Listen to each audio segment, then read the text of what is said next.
Torn pieces of paper covered the floor of the Lotus Athenaeum. Its shelves, once full of books, were now stained with dried ink and blood. The tomes that did remain were missing numerous pages. Putting them back together was a puzzle Delia did not wish to solve. The Zenith archer dusted off her aqua and white outfit and tended to her wounds.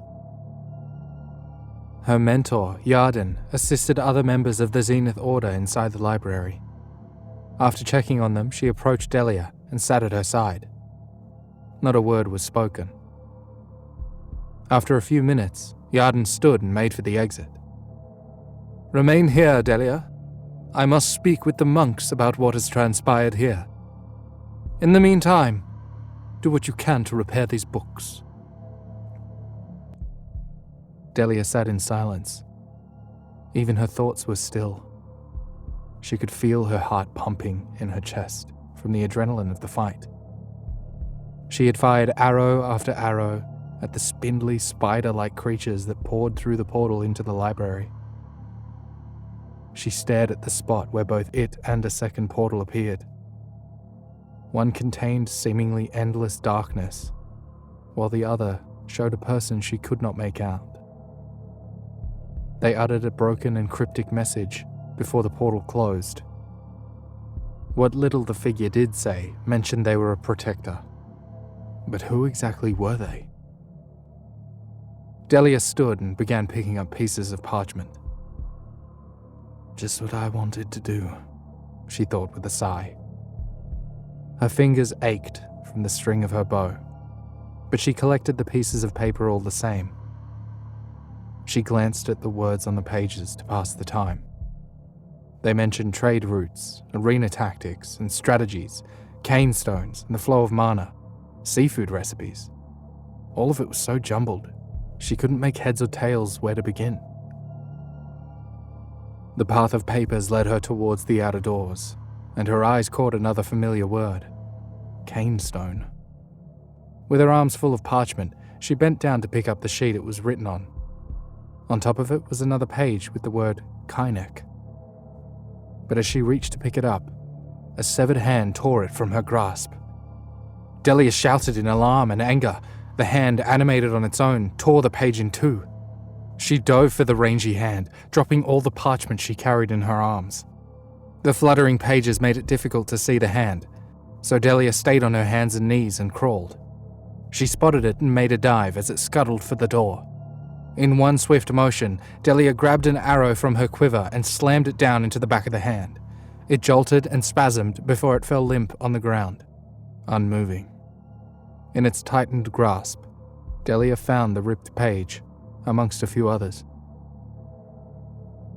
She made sure the hand was indeed dead before she grabbed the pages and began to piece them together. Matching the word Kynek with the correct page, Delia deduced what the shadow creatures had been after. The pages detailed a Kynek village, where cane stone was mined. Cane stone was a powerful resource used to fertilize land due to its magical properties. She read on to discover that research was being conducted to find out how else the stone could be used. Delia's eyes opened wide as she took in the information. She scooped up the papers and ran towards the doors. They opened with a resounding thud, and she ran down the steps towards the Zenith Scale Temple. She stopped halfway down the stairs and turned on her heels back to the library. Poking her head slowly into the door, she eyed the severed hand and scrunched her nose at it. She picked up the arrow with it still attached and held it in front of her as she made her way to the Zenith Scale Temple. Hushed murmurs echoed throughout the innermost chamber of the temple. The high curved stone walls were designed in such a way that they amplified the voices of those speaking on the center dais. 3 figures sat on aqua cushions and each spoke in nearly a whisper. But the cleverly built temple allowed anyone in the chamber to hear every word. The heavy double oak doors were thrown open, allowing in bright sunlight.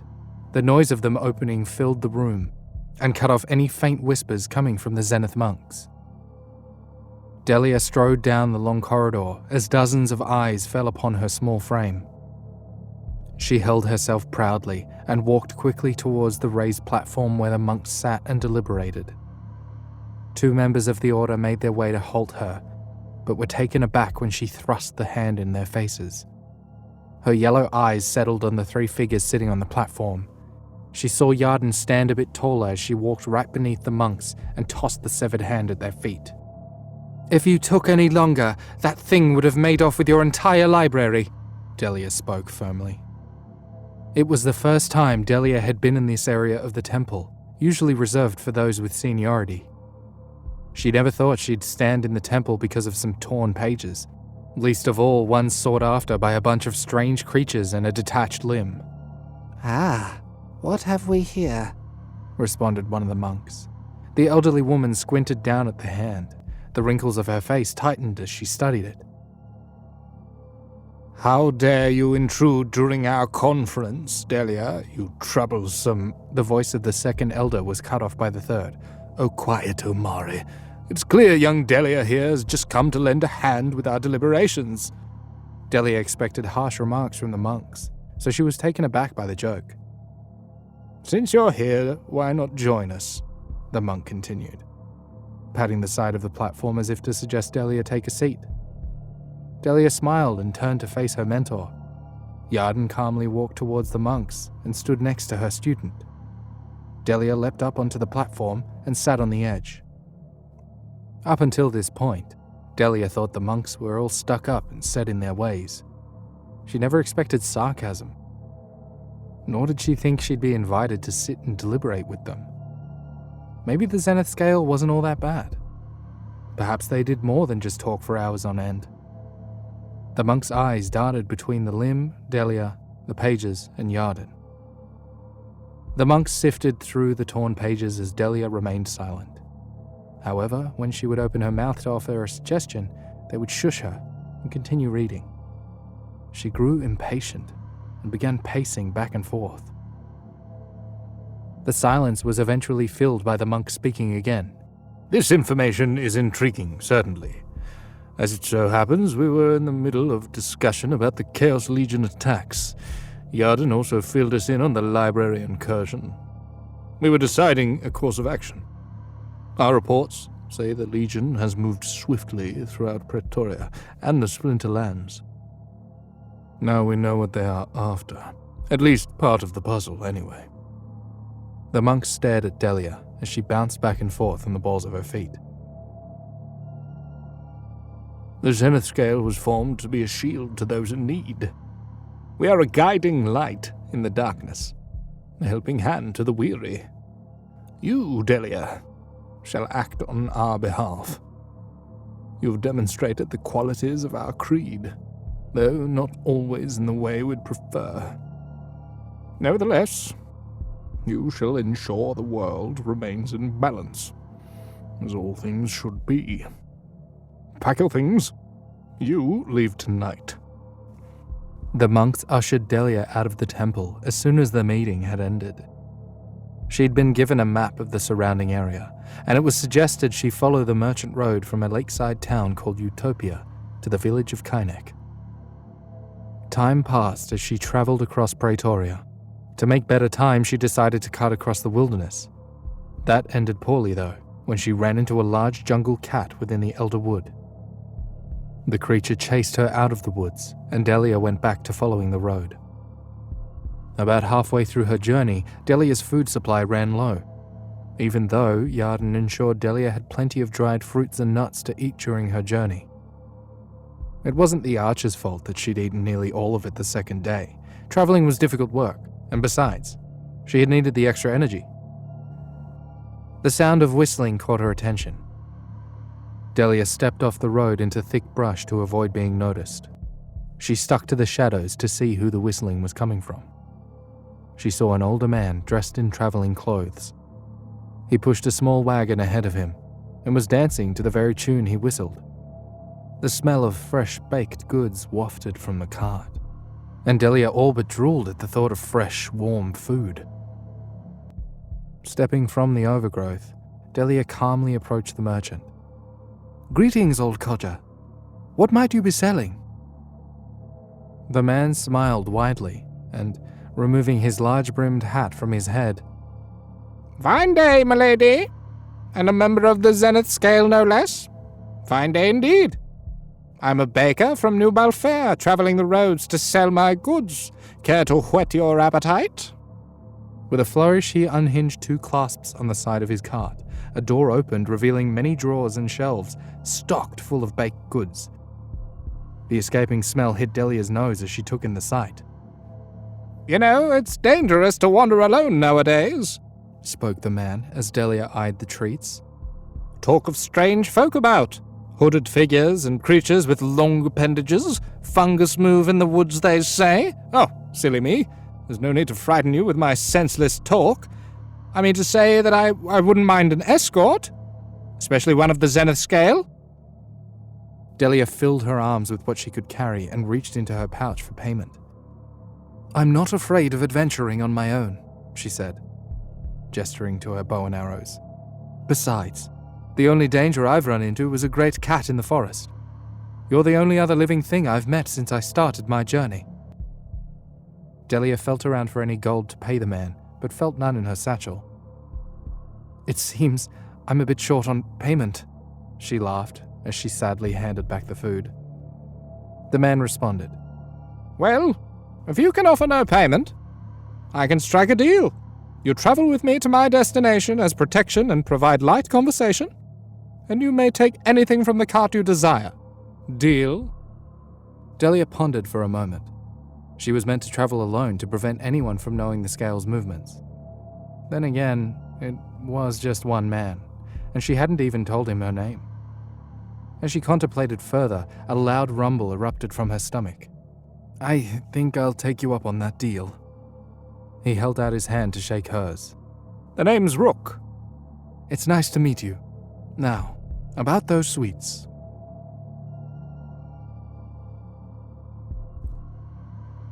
Delia traveled light and made camp with a small campfire and tent. When she saw what Rook used to camp, she was shocked. The opposite side of the merchant's cart contained a door that folded out into a tent. A long awning connected to a group of trees provided shelter from the elements. A bedroll rolled out from the inside as well. He built a campfire just outside of it and invited Delia to sit and chat. He mainly only wanted to discuss one thing, the zenith scale. It annoyed Delia to think about it, but she provided any information she could. What it was like there, what the monks were like, how to join. He also asked about the Lotus Athenium, specifically what knowledge it contained. I mean no disrespect, but I'm merely interested in it from an outsider's point of view. As a traveling merchant, it does well to know all about the surrounding area. What books are contained within those secret doors? Perhaps they mention more of what's nearby. I seek a village that isn't too far from here, but alas, I'm a bit lost. It's called Kainek. Delia tried to hide her surprise, but wasn't sure she pulled it off. Kainek? Never heard of it. Well, all right then. I was hopeful a scholar from the zenith scale would have information. My search continues. Nevertheless, I have a tradition I do every night before tucking myself into bed. A good cup of tea and a nice scone always do the trick to help me sleep. Now, it's nice to share them with good company. Rook brought a teapot to boil and handed out a fresh cup and scone to Delia. While they ate, they spoke of the next day's journey. Rook asked where Delia was headed, and she responded with the Red Hills. She lied and said she was seeking an audience with an artist in the area. Rook seemed satisfied and turned in for the night. It wasn't long before Delia, too, grew tired and thought about heading for bed. She stood up and a sudden wave of dizziness hit her. The teacup she carried fell to the ground and shattered.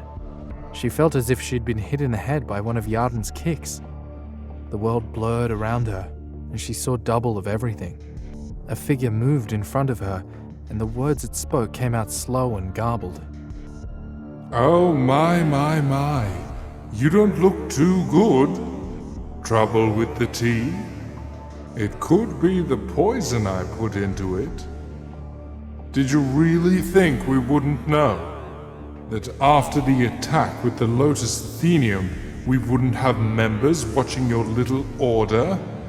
We are Legion after all. Delia tried to steady herself but fell to her hands and knees. Her bow and quiver were near her tent, a few feet away. She knew it was hopeless to attempt to grab them. She spotted the shards of the broken teacup on the ground. "You're with the Chaos Legion." She moved slowly, stealthily, grabbing a piece of porcelain with one hand. The Chaos Legion rules Praetoria, and it's only a matter of time before everyone bows. Now be a good dear and tell me where Kynak is. Or shall I just take a glance at your map? Rook turned away to rustle through Delia's gear. It was just the opportunity she needed to strike.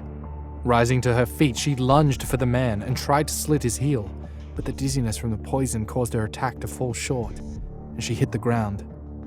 He turned his head with a laugh. You call yourself a warrior.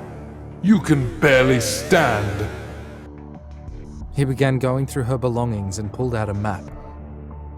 Ah, Kynak. Here it is. We're closer than I thought. Sadly, you won't be around to save it. Rook pulled a small, round, brown and red-colored stone from his pocket. He held it out in front of him. The inside burned with a small flame. All of this effort for more of these rocks. Delia rose to her shaking feet again. She angrily threw herself towards the man as he rifled through her pack. Seeing double, she made for the left figure and felt the shard of porcelain pierce flesh. Rook let out a scream and dropped the map to the ground. "Look at that! I still got it! It may not be an arrow, but it'll serve me well. Well enough to put you down." Delia spat at the merchant. Rook pulled a dagger from his belt and spun it in his hand. Well, I was going to let you stumble around for a bit before slitting your throat, but I'll have my fun now. He lunged at her and struck her in the torso. Delia grabbed at the pain and turned to drive the porcelain into his form. She felt it hit something but couldn't be sure if it was flesh or cloth. Her vision was fuzzy, but she fought through the uneasiness. Both visions of Rook swiveled about and brought the dagger down towards the top of Delia's head. She rolled between them, squeezing the ceramic hard in her hand. She landed on top of more broken porcelain and picked up a second piece in her free hand. Turning on her target, both Rooks charged her.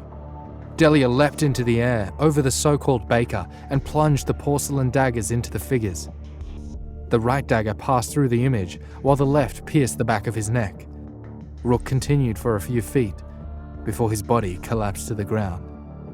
Delia fell to her knees, and saw her bloodied hands. She'd felt the wound at her side, and hit the dirt hard. Her world blacked out. Delia awoke in the dead of night. The campfire burned low and revealed the corpse of Rook nearby. Still feeling sick, she grabbed her gear and the strange stone held by Rook. She hurried back onto the road. She didn't know if other members of this Chaos Legion were close by, so she made haste for Kynak. Fueled by pure adrenaline, she covered mile after mile in the darkness. She lit a hooded lantern she'd taken from Rook's gear and used it to traverse the road. She didn't know how long she'd been out, and her thoughts dwelled on the Chaos Legion. The first signs of daylight sprang into view ahead of her to the east. It confirmed she was headed in the right direction. She traveled forward, that queasy feeling hitting her head and stomach again. She rested against a tree, leaving behind a bloody handprint. Noticing her wounds were still uncovered, she used a bit of her tent to create a makeshift bandage. It wasn't sanitary by any means, but it would do. As she continued, she began to see farming settlements. Small huts and houses lined the surrounding area. This must be the outskirts of Kynak, Delia pondered. She searched for a spot to hide for the night within the hills. She used the light of the hooded lantern to search for a safe area when she noticed movement ahead of her. The shadow of a figure darted over one of the hills. Delia lowered the hood on the lantern and gave chase. She wasn't going to be backstabbed twice in 2 nights. She would get the jump on whoever this was. Even though she was hurt, she managed to keep up with the figure. At the crest of a hill, the figure stopped and knelt over to pick up something off the ground. Delia saw that the figure wore a tri-corner hat and stood about as tall as she did. If she had to guess, the person was in their adolescent years. Through the moonlight, she could just make out dark skin, wavy brown hair, and a tattered white shirt. The figure brushed off the item they plucked from the ground and held it up. Delia saw it was a familiar-looking stone. It was small and round, and within its core sat a small flickering flame. She knew her words would reduce her aim, but she had to take a chance. Delia crouched to one knee, pulled the hood over her head, and freed her bow from her shoulders. She notched an arrow to the bow and pulled back the string. Her bloodied hands trembled as the string tightened. It was hopeless. She couldn't use her bow in this condition. The porcelain had ruined her grip strength. She lowered her bow but kept the arrow at the ready. If it came to a fight, she'd rely on kicks. And if she absolutely had to, punches. Whoever this person was, they wouldn't get that stone. Delia would make sure of that. With a heavy sigh, Delia glanced at her injuries. She was tricked once. She would not be fooled again. Perhaps she could get the jump on them up close. Her idea was worth a shot. If she couldn't use her bow for real, she could at least use it as a part of her bluff. She steadily approached the figure and lined up a shot. She then loudly announced, "Drop the kind stone and state your allegiance, or I'll kill you on the spot." A light in the dark, a shield that won't fail. This is the way of the zenith scale. Enlightened and strong, protective and brave. This is the code.